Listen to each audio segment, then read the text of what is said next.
देखिए, कांग्रेस के 3 विधायक बागी हो गए।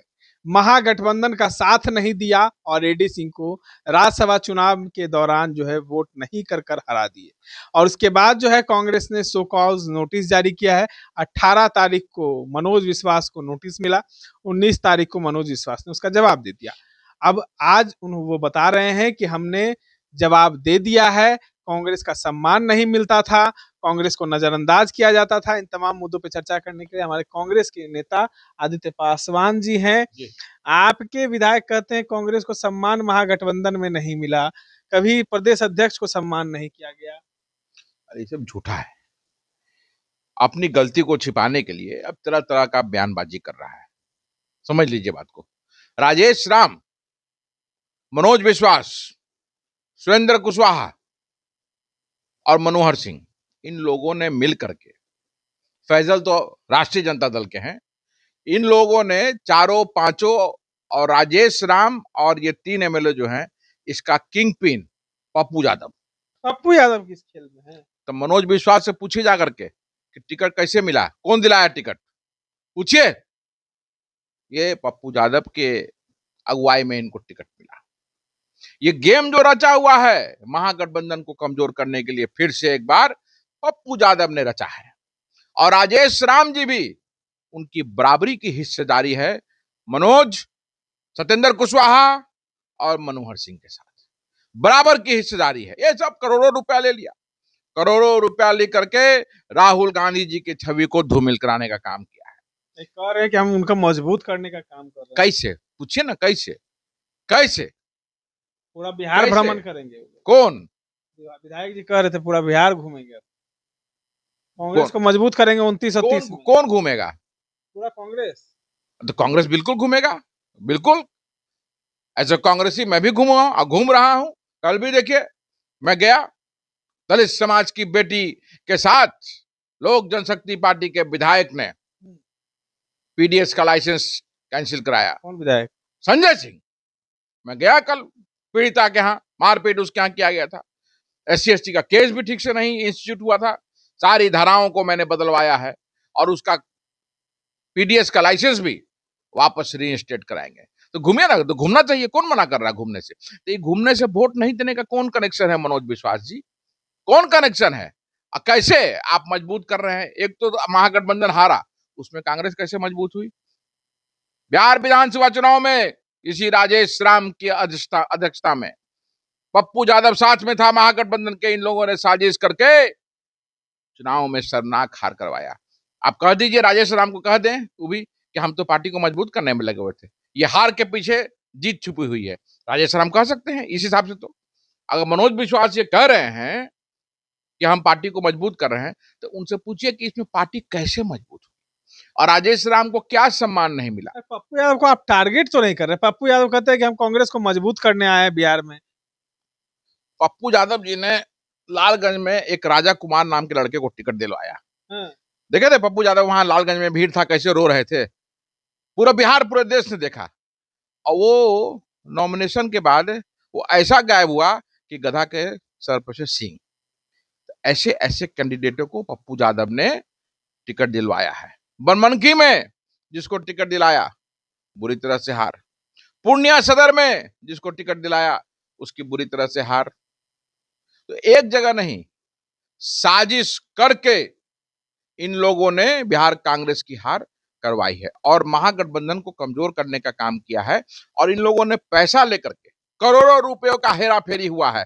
और इनका किंग जो है, क्या उन्होंने कहा, मनोज का बयान आया था ना, मनोज विश्वास का, कि हमको अध्यक्ष जी ने कहा कि आप स्वतंत्र हैं अपनी डिसीजन लेने के लिए। अभिषेक का भी बयान आया कि अध्यक्ष जी ने कहा कि हम स्वतंत्र हैं, लेकिन पार्टी का सही सच्चा सिपाही होने के नाते उन्होंने महागठबंधन को वोट किया।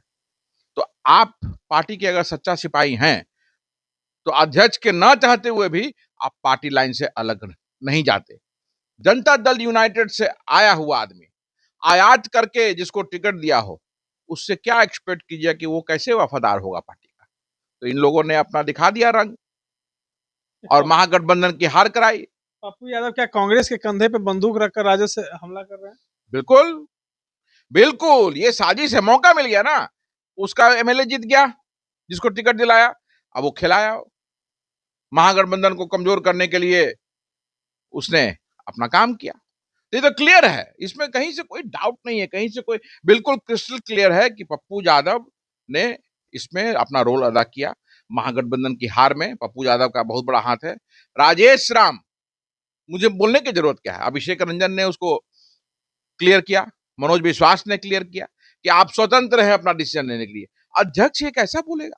आप सोचिए जरा सा, एक सेकंड के लिए सोच लीजिए कि कोई भी अध्यक्ष ऐसा क्यों बोलेगा।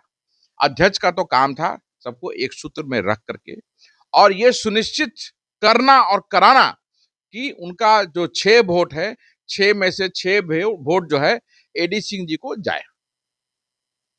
अध्यक्ष का तो यही काम था ना, तो अध्यक्ष क्यों नहीं किए? गायब औरंगाबाद बैठे हुए हैं, कह रहे हैं कि 13 तारीख से संपर्क नहीं हो रहा है। तो 13 तारीख से संपर्क नहीं हो रहा था, आपको तो रहना चाहिए था पटना, पटना रह करके उनको गैदर करना चाहिए था। आपको ये सुनिश्चित करना चाहिए था कि महागठबंधन की जीत हो, क्योंकि 25 वोट उनका था, एआईएम साथ में आ गया, उसके बाद कांग्रेस की ही जरूरत थी ना, हमारा 6 वोट मिलता, मतलब कि जीत उनकी थी। 3 नहीं दिए, फैजल रहमान उधर बिक गया एक ठो और। सब लोग जानते हैं कि कितने करोड़ों का लेन देन हुआ है, करोड़ों करोड़ों का लेन देन हुआ है। आज ये लोग कुछ कुछ बात बना के भले बोले, लेकिन उसमें सच्चाई नहीं है। मनोज विश्वास से जाके पूछिए, पूछिए कि किस तरह से पार्टी मजबूत हुआ, क्या वो राजेश राम को मजबूत कर रहे हैं, और राजेश राम को क्या सम्मान नहीं मिला। महागठबंधन ने चुनाव लड़ा, आप कांग्रेस के अध्यक्ष के नाते हर कार्यक्रम में आप थे, तो क्या चाहते थे कि आपके सामने कोई लेट जाए तब आपको सम्मान मिलेगा? आप में वो बात ही नहीं है, हैं? 2 लाइन तो आप ठीक से संबोधन नहीं कर पाते हैं। कंट्रैक्चुअल को बोलते हैं कंटिलेक्चुअल, एक नहीं बहुत सारा एग्जाम्पल है इसका, एक नहीं दसियों एग्जाम्पल है। 2 लाइन संबोधन उनका सही से नहीं है। रविदास समाज ने वोट क्यों नहीं किया कांग्रेस को?